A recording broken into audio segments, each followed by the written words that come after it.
Costello, where have you been? And who's that fellow standing behind you? Oh, this guy. He works for me, Abbott. What does he do for you? Well, I broke my suspenders this morning, and he follows me around and holds his hands on my hips. You should be ashamed. You should be ashamed of yourself. Take the joke with you. Come here. Come here, Costello. You should be ashamed of yourself. Just look at the condition of your clothes.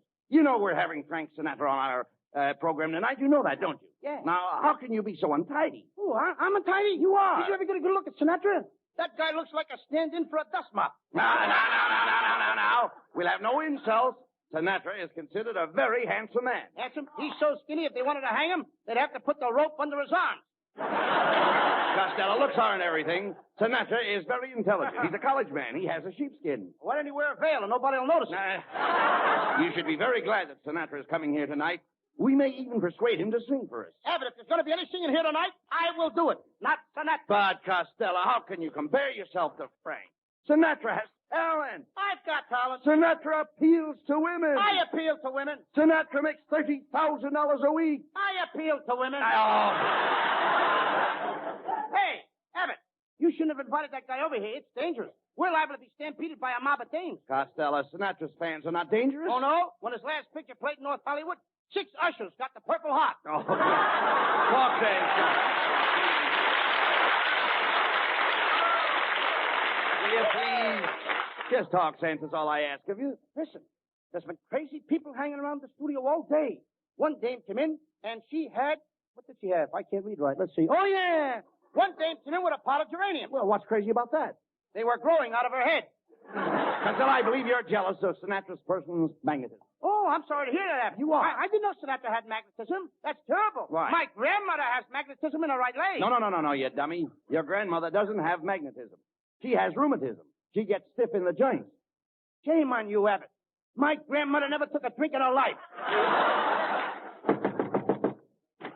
I beg your pardon, gentlemen. Which one of you is Sinatra? Abbott, I'll bet this girl was sent here by Tommy Dorsey.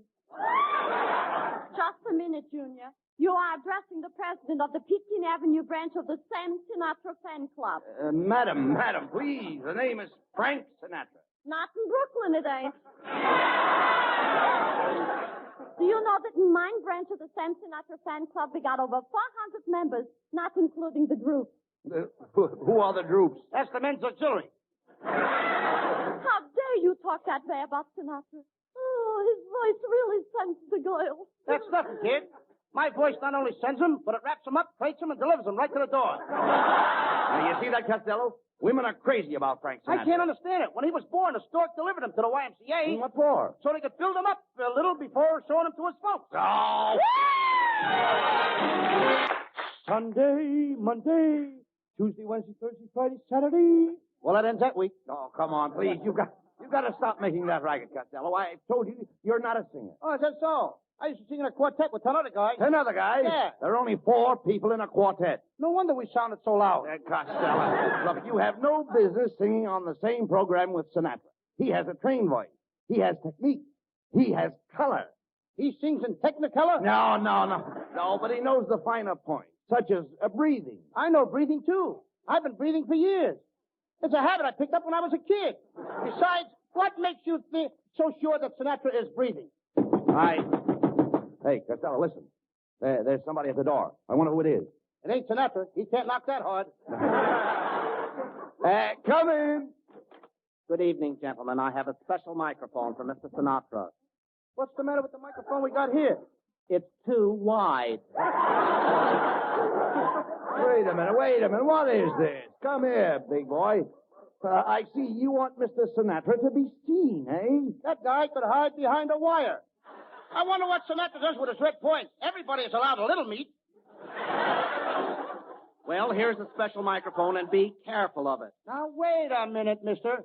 I'd like to ask you a question. Well, what is it? When Sinatra sings, does he stand up? Of course. Alone? Yes, indeed. I'll be sure not to break the handles off his microphone. Bye. Good evening, sir. I'm Mr. Sinatra's nurse. You mean to say he's still got a nurse? Costello, there's nothing unusual about that. Boy, didn't you ever have a nurse, young man? Yeah, but I let her go when I was 6 weeks old. And if she looked like you, I wouldn't have waited that long. Look, don't mind Costello. What can we do for you, miss? Well, you see, we always examine everybody who comes in contact with Mr. Sinatra. Now, this little fat man here looks like he might provide a very good home for germs. Keep my relatives out of this. Open your mouth, please. Say, ah. Ah. Ah. Open your mouth, ah. All right, open wider. Ah. Wider. Wipe your feet off before you come in. Now, Mr. Costello, has anybody taken your pulse lately? No, I got it right here with me. Wait. What's the matter? I think I left it in my other suit. Costello, hold out your wrist and let the nurse feel your pulse. Well, I just met the women. We hardly know each other. No, don't be silly now. Go ahead. What have you got to lose? Give her your wrist. All right, there, you got it. My, this is strange. What's the matter? This is the first pulse I ever saw with short ears and a long tail. You're looking at my Mickey Mouse wristwatch. Look, kid, does your face hurt you? No. It's killing me. Telegram for Abbott and Costello. Telegram. What a busy joint this is. I'll take the color telegram. Well, yeah. Interesting, huh? Well, do tell. Well, all right. Well, what does it say? I don't know. I can't read. Oh, give me that telegram. Let's see. It says, Dear Abbott and Costello, the Hasbrook Heights Sinatra fans will all be listening to your show tonight. Signed, Roberta Stockings. Roberta Stockings? Mm-hmm. That must be a hi-hat for Bobby Socks. Bobby Socks? Wow! Say, Abbott, where is Hasbrook Heights? Well, it's in New Jersey, and it's Frank Sinatra's hometown. What? He's from New Jersey? My home state? Well, that's right. Now, aren't you ashamed of yourself? All those nasty things you said about Frank? I'm in a terrible fix, Abbott. Yeah, you should.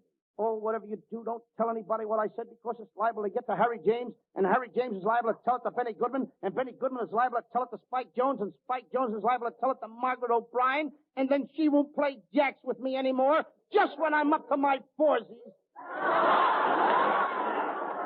I beg your pardon, gentlemen. Frank Sinatra is here. Okay, just slip him under the door. Hello, fellas.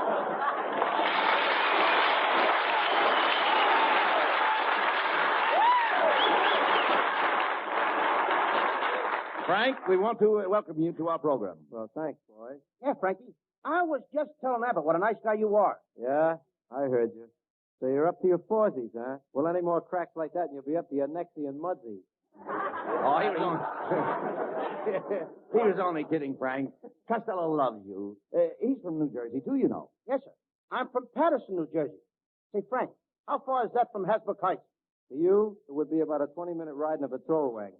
You know, for a thin guy, he's getting some pretty fat jokes. With your shape, I wouldn't talk, kid. Well, I may be a little bulgy. But remember, even an army travels on its stomach. If you get any bigger, an army will be able to camp on yours. Abbott, New Jersey or no New Jersey, this guy is asking for it. Now, Costello, cut it out. Cut it out. And he's just my size. Never mind that. Twice. All right. Look, you and Frank should get along fine. You're both from New Jersey, and you should have a lot of friends in common. He's probably got a lot of common friends. Never mind that. Sure, Costello. You must remember a lot of the boys back home. Did you know Nat Hickey? Nat Hickey? Sure. He sat in the back of me in the second grade. He was a little short kid with a mustache.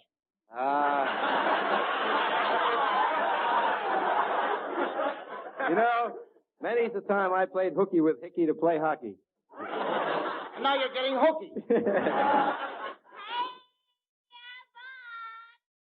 Why didn't you tell me Frank Sinatra was coming here? Well, hello, Connie. Gee, I haven't seen you all since we worked together with Dorsey's band. Well, I didn't know that you two knew each other.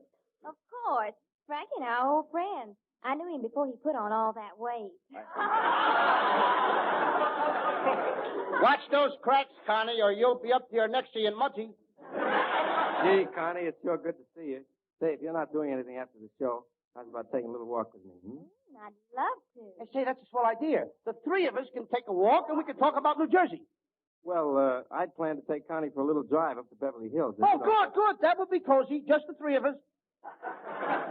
Then I thought we'd stroll through the park for a while. How romantic. Just the three of us. Then I'm taking Connie to Ciro's for a $20 dinner. Well, you finally got rid of me.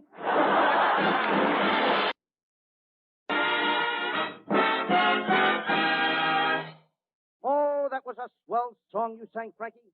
Next to Lana Turner, you're my favorite singer. Silly, Lana Turner can't sing. You don't have to. But I did. I like that dream number you did. You know, Frankie, that brought back memories of the past. Remnants of my school days. Costello, you mean reminiscences of your school days. Remnants are rags. Did you ever see my school clothes? I mean remnants. The last time I was in Hasbrook Heights, Lou, I stopped around to see my old schoolhouse. Just an ivy-covered old building. Gee, but it looked beautiful to me. Good. Glad to hear you say that. Because when I went back to Patterson, I visited my old schoolhouse, too, Frankie. Mm-hmm. A little red building nestled in the woods. What a dump. I'm only kidding, Patterson. Sometimes I wish we could turn back the clock and be kids all over again. Well, now, wait a minute. We can arrange that for you. Freddie Rich, a little school day music, please.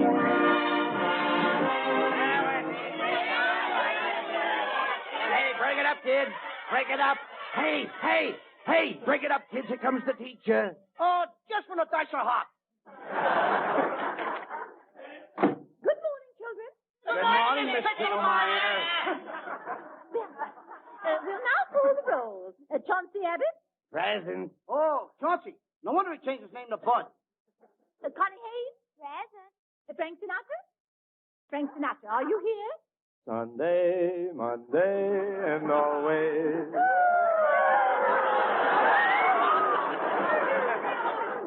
And now the girls will return to their own seats. Wait till they sit down. Oh-ho! Wait till they sit down. I put text on their seats. Lou Costello, you may go to the blackboard and write I am a dope 100 times. I got to go to the blackboard and write you are a dope 100 times? Not you are a dope, I am a dope. That's what I've been saying all along. Hey, teacher, how do you spell dope? Frank Sinatra, spell dope. D-O-A-P, dope. Wrong. R-O-N-G, wrong. Gee, it's a good thing I can sing, hey. Lou Costello, go back to your seat and get out your homework. Okay. Hey, Abbott, I got a very tough question here in my homework. Who invented the steam engine? No. What invented the steam engine? What? That's correct. What's correct? Certainly. Look, all I said was who invented the steam engine. And I'm telling you who didn't invent the steam engine. I don't want to know who didn't invent it. I want to know who did. What? Here we go again. Look, I asked you who invented the steam engine, right? No, Wright invented the airplane. What invented the steam engine? What's on second? Abbott and Costello, what are you two boys doing? We're breaking in a new routine. Well, break it up. Frank Sinatra, name all the presidents of the United States. But I don't know them all. When I was your age, I could name them all. When you were my age, there were only 3 of them. There were 4, so there. Now, we'll try arithmetic. Connie Hayes, you have your arithmetic problem ready? Yes, teacher. Well, read it. A buys a barrel of apples from B for $2. He sells them to C for $4. C sells them to D for $8. Boy, is H gonna get stuck. That's the wrong answer. And just for that, Frank Sinatra will stay after school. For what? For me.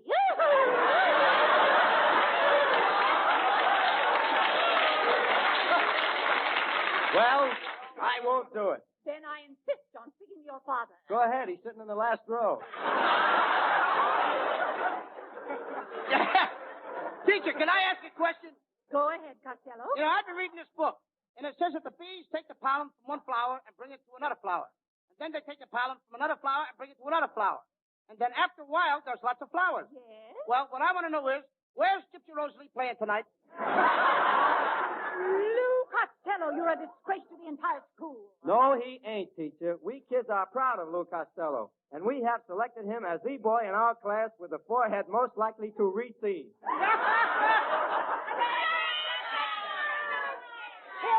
Children, Frank Sinatra, I predict that both you and your friend Lou Costello will eventually wind up in the gutter. School's dismissed. Boy, Lou, you know those school days were mighty happy days. You know something, Frank? I like you. You're a nice guy, and I hope you're not jealous. Why would I be jealous of you? Well, on account of I'm a singer, too. Well, I'm glad to hear it. There's always room for one more singing on the radio. Frank, I want you to do me a favor. My mother is listening in tonight, and I know she wants to hear me sing, and also my Uncle Artie Stebbins is listening. And now, if you would sing a song with me, that would be a feather in my cap. Okay, take this piece of music, and I'll make you an Indian chief. Now, I'll start the song, and you join in when I come to your part. Just give me one of the sheets, and we're both licked. I have your part marked in red. A little man walked up and down, found an eating place in town. He looked the menu through and through to see what 15 cents could do. One meatball! One meatball! He could afford but one meatball! He told the waiter near at hand the simple dinner he had planned. The folks were startled, one and all, to hear that waiter loudly call, one meatball! One meatball! Hey, this gent wants one meatball! One. Oh, meatball!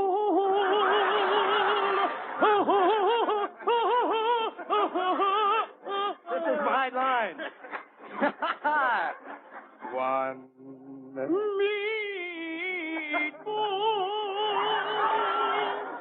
You get no bread with one my place again.